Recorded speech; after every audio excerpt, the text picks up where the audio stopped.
I am going to present systemic protozoal infections. First we'll do malaria. Malaria is in humans is caused by Plasmodium falciparum, Plasmodium vivax, Plasmodium ovale, Plasmodium malariae, and predominantly simian parasite Plasmodium novelsi.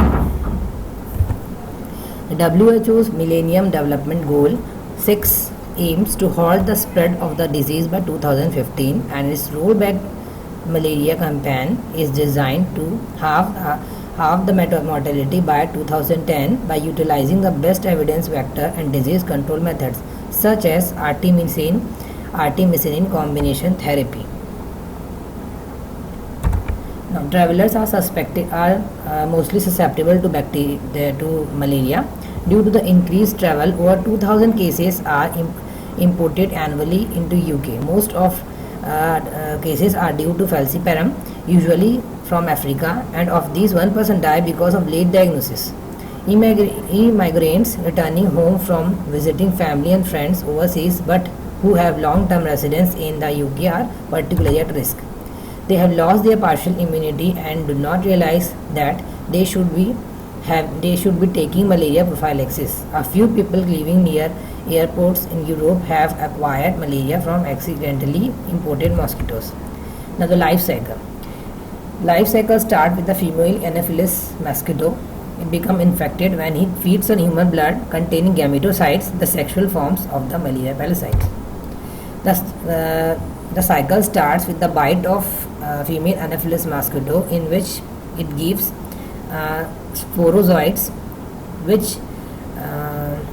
which has two phases, that is, one is extra erythropoietic and one is erythrocytic and exoerythrocytic and erythrocytic phase. First of all, this development takes place 7 to 20 days. It results in sporozoites accumulating in the salivary glands, which are inoculated into the human bloodstreams.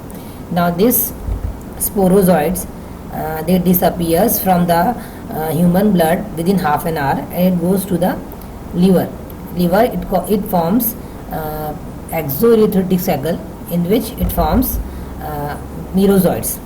Merozoites then leave the liver and it donates the red blood cells, which again further asexually multiply and form schizons.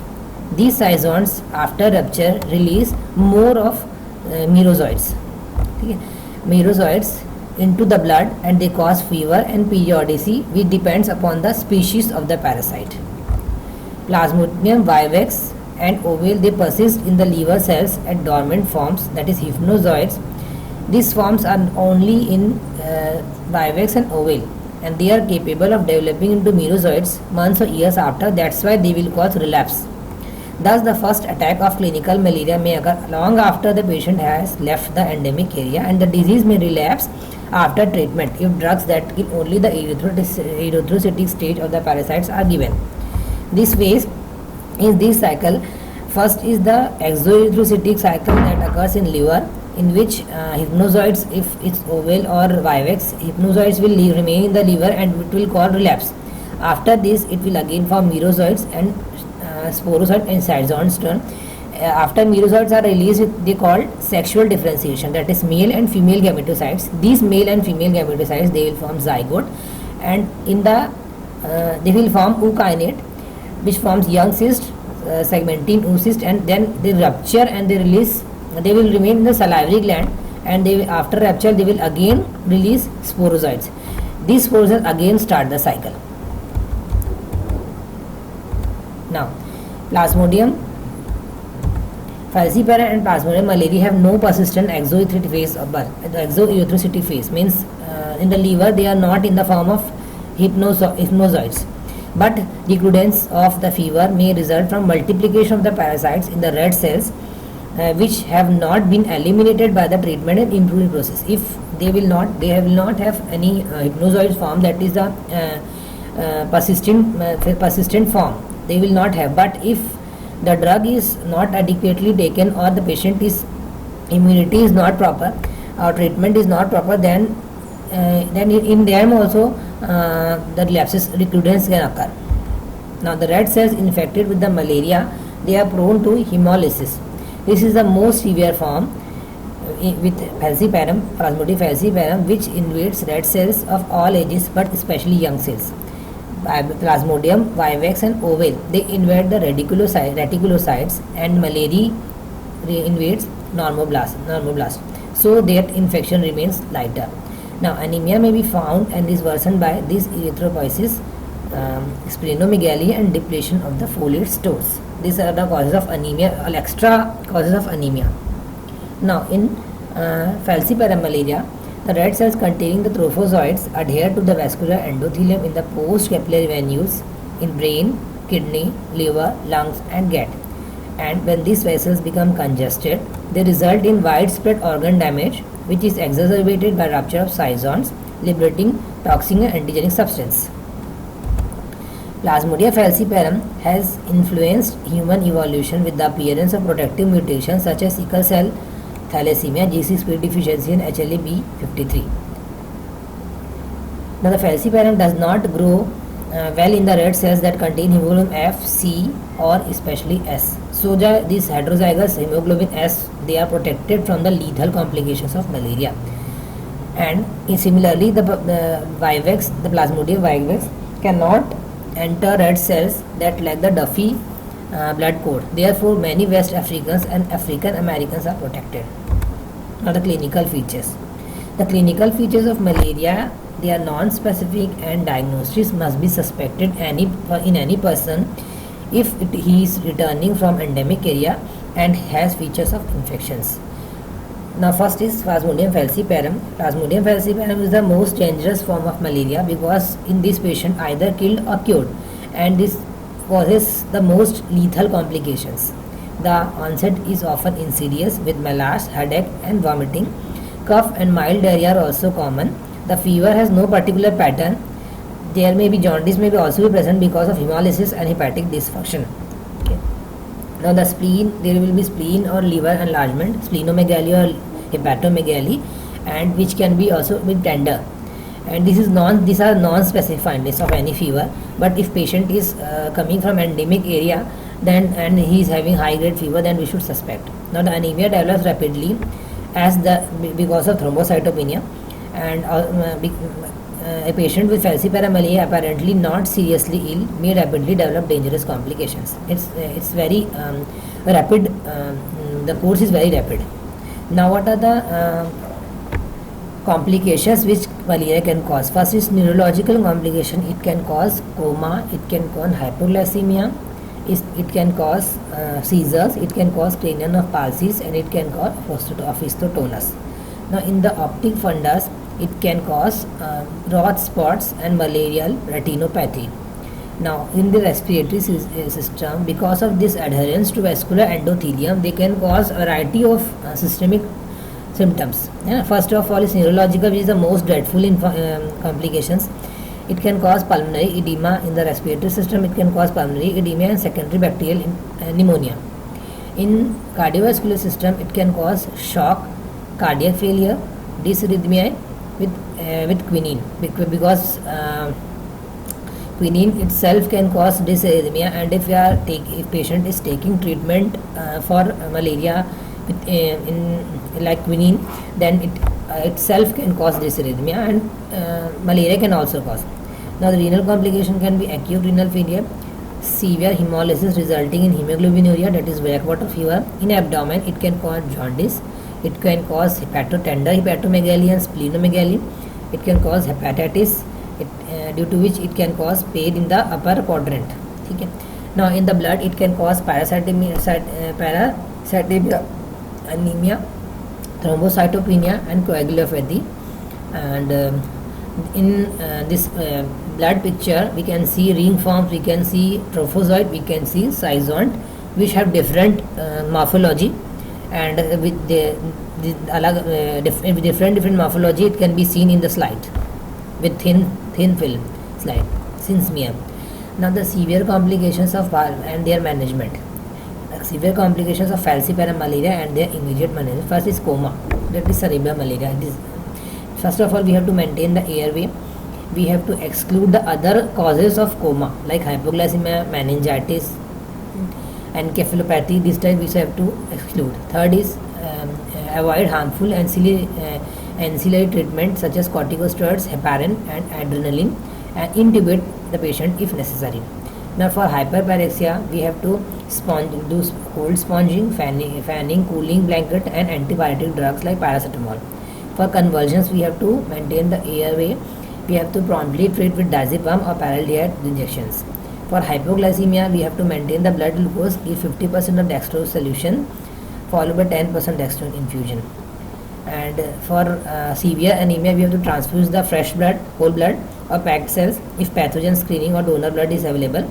For pulmonary edema, we have to first of all give oxygen, then we have to intubate, we have to give CPAP, or we have to treat the pulmonary edema with diuretics. Okay, then with acute renal failure, we have to exclude the other pre-renal causes like ATN or drug induced, and we have to maintain the fluid balance. We have to do the fluid resuscitation, and if required, we have to do peritoneal dialysis. Now, spontaneous bleeding in coagulopathy. For spontaneous bleeding in coagulopathy, we have to transfuse screen fresh whole blood with cryoprecipitate, fresh frozen plasma or platelets, whichever is available, and what is the patient's peripheral smear, or which of the according to the CBC report, we have to transfuse the component of the blood which is required. We have to give vitamin K injection. For metabolic acidosis, we have to first of all treat hypoglycemia if there is present, hypovolemia and gram-negative septicemia, which can also precipitate or exacerbate or can cause metabolic acidosis. We have to do fluid resuscitation, we have to give oxygen. For shock or algid malaria, we have to suspect gram-negative septicemia, and we have to take blood cultures. We have to give parenteral antimicrobials. We have to correct the hemodynamic disturbance. For aspiration pneumonia, we have to give proper antimicrobial drugs. We have to give oxygen therapy. We have to give proper diuretics, or depending upon the organism culture that is grown or the type of pneumonia or type of X-ray findings, we have to treat the patient. For hyperparasitemia, consider exchange of partial exchange transfusion, manual or hemopheresis example. More than 10% of the circulating erythrocytes parasitized in non-immune patients with severe disease. Specific therapy, we have to give IV artesunate, artemisinin combination therapy. Mefloquine should be avoided due to increased rate of post-malaria neurological syndrome, because mefloquine itself can cause neurological complications. So in with cerebral malaria, we have to avoid mefloquine. Now, cerebral malaria is manifested by confusion, seizures or coma, which we have already learned in the previous table, usually without any localizing sign. Children die because of without any special symptoms other than fever. Immunity is also impaired in pregnancy, and the parasite can preferentially bound to the placental protein known as chondroitin sulfate A. So they are also prone to develop rapid or early complication of malaria in the form of cerebral malaria. Now, the abortions and the intrauterine growth retardation from parasitization of the maternal side of the placenta are frequent. These are more common complications. And previous splenectomy, if there is present for sickling, autosplenectomy or any other cause, if there is splenectomy is there, it will also increase the risk of developing severe malaria. Now, this was the complication of falciparum malaria, which mostly occur in the form of cerebral malaria, and coma and convulsion seizures, this can occur. And if there is patient is having signs symptoms which are more suggestive of falciparum, because falciparum rapidly progresses to cerebral malaria, so we have to start treatment early as soon as possible. And the most frequently used regimen is artemisinin combination therapy, that is ACT. Now, in the second one is falciparum Plasmodium vivax and Plasmodium ovale infection. In many cases, the illness starts with severe days of continued fever before the development of classical bouts of fever on alternate days. Fever starts with a rigor. The patient feels cold and the temperature rises to 40 degrees centigrade. After half an hour to an hour, the hot or the flush phase begins. But first of all, the patient will start rigor. Then he will have cold, and then he will, after half an hour, hot flush phase will start. It lasts several hours and gives way to profuse perspiration and the gradual fall in temperature. Means first of all, patient will say he is having rigor and he is feeling cold. Then there will be phase of hot flushes. Then after that he will have profuse perspiration and there will be gradual fall in temperature. This is a pattern of the fever. Now the cycle is repeated every 48 hours. Gradually the spleen and liver will enlarge and they will become tender, and due to this splenomegaly, the more of thrombocytopenia and more of RBCs will break down, so anemia will develop slowly. Now relapses are frequent in this falciparum. We were having the anemia was developing rapidly, but in this it is slow, quite the course is quite slow. The relapses are frequent in the first 2 years because of that hypnozoids we have learned in exoerythrocytic phase, in which in the liver the hypnozoids were used to in Vival and Vivex. These hypnozoids are responsible for frequent relapses which can occur in the first 2 years after leaving the malarious area, and infection may be acquired from blood transfusion can also be acquired. Now this is usually associated with mild symptoms and bouts of fever every third day, means after 48 hours. Parasitemia may persist for many years with the occasional recurrence of fever. Because of that, those hypnozoids which were remaining in the liver, they will have bouts of fever without any producing. If patient is not taking proper treatment of eradication, which we used to mostly take, we use pyrimethamine. So if he has not taken, then this recurrence of fever with or without symptoms he will develop persistently with over many years.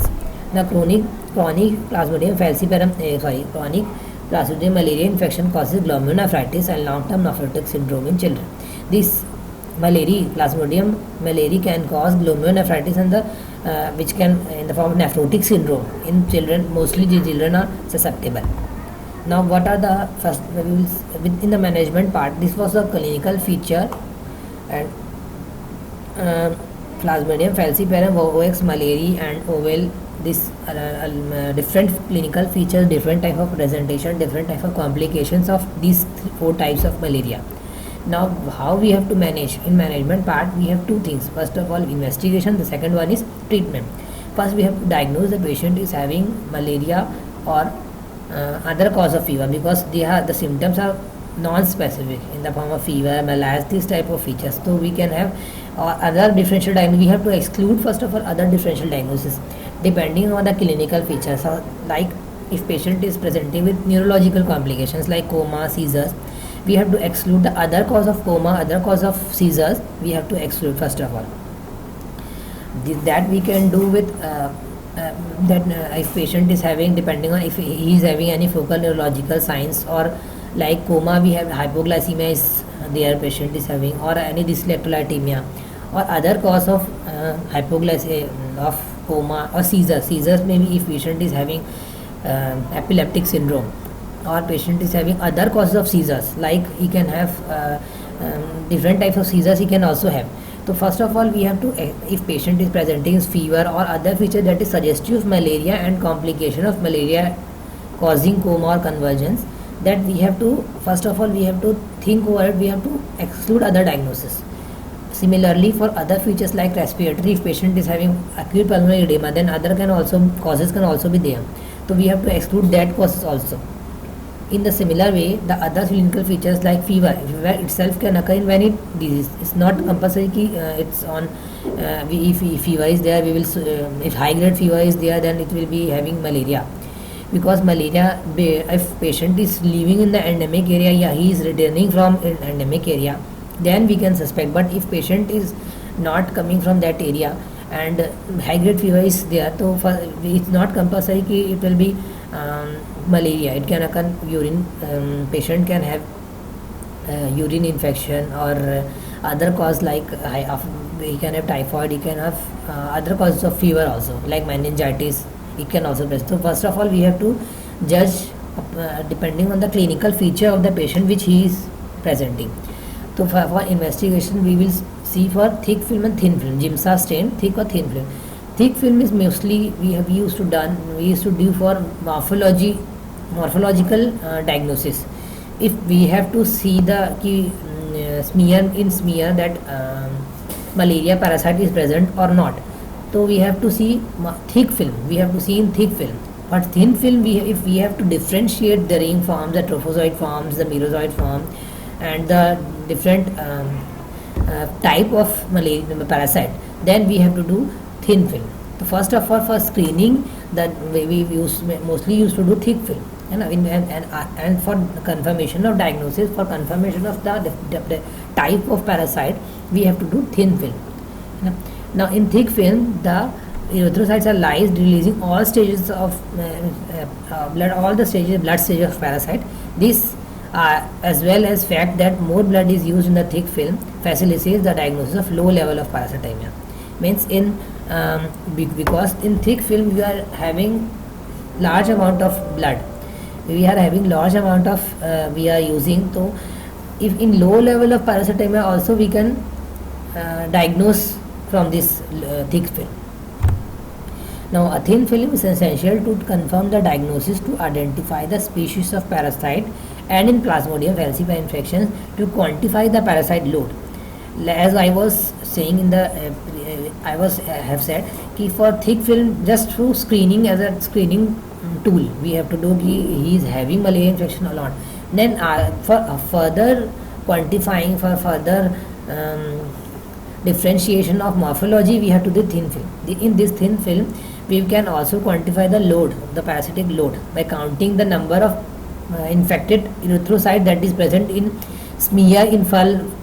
In the that high power field, we are seeing the number of erythrocytes that are infected with these parasites. So we will count, and depending upon that number of erythrocytes infected, we will say that parasite load is more or less. Now the Plasmodium falciparum parasites may be very scantily, especially in patients who have been partially treated, because which thick film we have seen कि malaria parasite is there or not. For quantification, we have to do thin film. Agar if patient is partially treated, then these falciparum parasites will be very less in amount. Now with falciparum, only ring forms are normally seen in early stages. With the other species, all stages of erythrocytic cycle may be found. Means if patient is coming in, we are doing a test in the early phase of infection. So in Plasmodium falciparum, we will see only ring forms. If for diagnosis, if peripheral smear is done or ring forms is predominantly seen in the smear, then we assume it is falciparum. But if all stages are seen, then we will see no, it's not compulsory it is falciparum. Only ring forms are predominantly seen in that film, we will see this falciparum. If all stages are seen like merozoites and they are also seen, then we can say it's not compulsory it is falciparum. Now the gametocytes appear after about 2 weeks, persist after the treatment, and they are harmless except they are a source of by which more mosquito can get infected. These gametocytes, they appear after about 2 weeks. They can even after the completion of treatment, these gametocytes can occur. But if gametocytes only is present in some human's blood, then for that particular person, it will be harmless, but it can be a source of infection, because if female Anopheles mosquitoes bites that person, so it will pick that gametocytes, and again it will start forming ookinete and against sporozoite, and it can be a source of transmission. Immunochromatographic tests for malaria antigens such as Optimal, which detects the Plasmodium lactate dehydrogenase of several species, and Parasite F, which detects the falciparum histidine rich protein 2. They are extremely sensitive and specific for falciparum malaria, but less for other species. Actually, mostly the most severe form of malaria is falciparum. So first of all, we have to see, in treating a malaria patient, the first concern of the physician is or doctor is कि he should exclude falciparum, because falciparum is more causing more complications and more deaths, and also the morbidity is more in this falciparum. So we have to first of all think of falciparum. So falciparum, for diagnosis of particularly Plasmodium falciparum, we used to do Two tests for this Plasmodium LDH, and the second is Plasmodium falciparum histidine rich protein HRP2. These are specific for falciparum, and these are immunochromatographic test. This which is done for falciparum, because falciparum is more, we have to more dreadful complications. They should be used in parallel with the blood film examination. Means if we are having thick or thin smear examination, then we should also do this HRP2 and LDH test, so that we can rapidly diagnose falciparum malaria, but are especially useful where the micro DNA detection PCR is used mainly in research and is useful for determining whether a patient has a recurrence of the same malaria parasite or infection with a new parasite. Like we have diagnosed with thin smear, thick smear, HRP2 and LDH. Now this PCR, if patient is having again and again relapse, so we have to confirm that मान लो first time a patient was infected with falciparum malaria, second time he can get infected with falciparum as well as Vivax or Ovel. So for this DNA detection by PCR, we can confirm whether reinfection is there or another parasite has been causing infection. Now the management, this was the investigation. Means mainly we have to concern on falciparum, mainly thick smear, thin smear. Thick smear se we will diagnose the malaria. Then with thin smear we will see which type of malaria is there. And for falciparum specifically, we will do histidine protein, rich protein, HRP2 and LDH. Now we will management may, since first of all we have to if patient is having falciparum, we come to know that patient is having falciparum.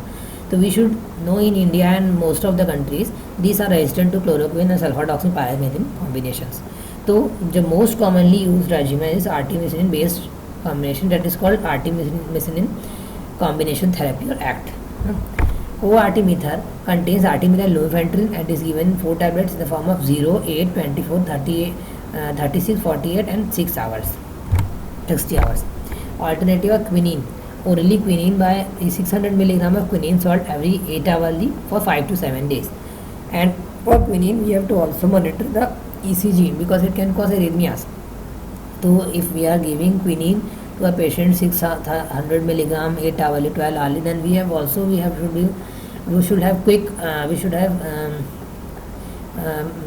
monitor ECG also. We should monitor ECG also together with either doxycycline 200 mg once daily for 7 days or clindamycin 400 mg every 8 hours for 7 days. Means if first of all the preferred treatment is artemisinin combination therapy.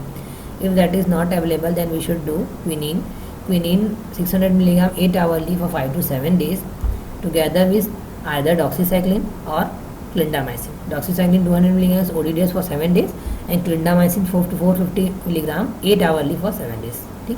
Or atovaquone progranil tablets 4 tablets once daily for 3 days. Now so doxycycline and artemether should be avoided in pregnancy.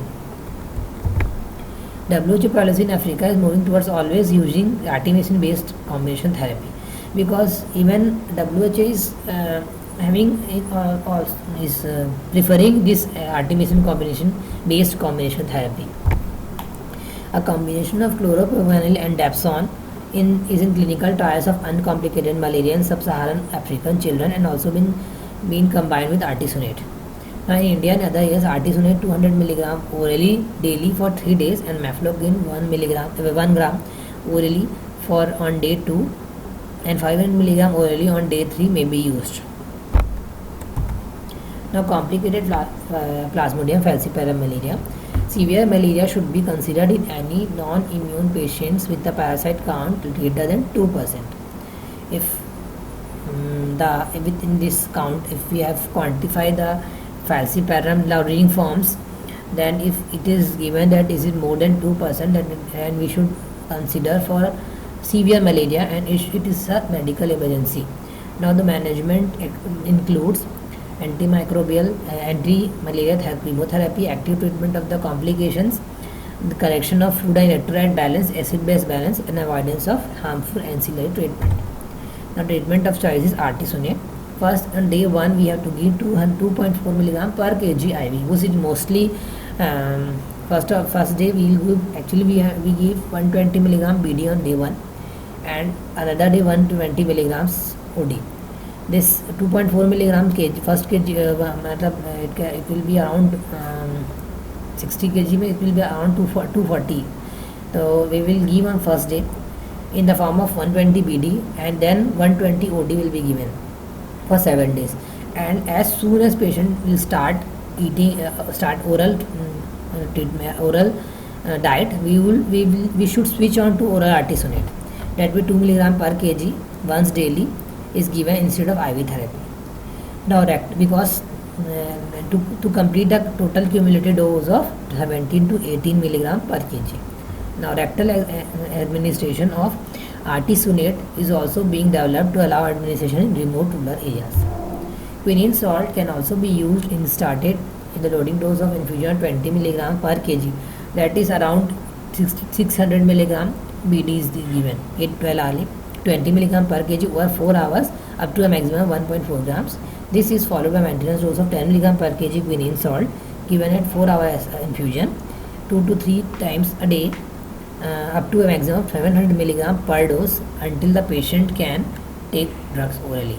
Means usually we start with 600 milligram 12 hourly 8 hourly depending upon the patient's body weight and condition of the patient, and maximum in a single dose we can give 600-700 milligram, and we should switch on to oral as soon as possible. The loading dose should not be given if the patient has received quinine, quinidine or mefloquine during the previous 24 hours. The patient should be monitored by ECG with specific attention to QRS duration and QT interval, because this quinine can cause QT disturbance. Quinine can cause QT shortening of QT interval. Now mefloquine should not be used for severe malaria since no parenteral form is available. Patient can't take oral, so we can't give oral. That's why it can't be used in severe malaria.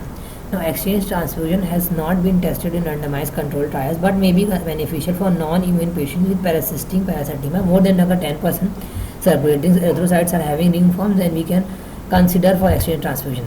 Now for non-falciparum malaria, because since we have again and again we are reading that falciparum malaria causes more severe malaria. We were concerned with mostly falciparum, and the common form of malaria that is presenting with complication in the hospital is falciparum.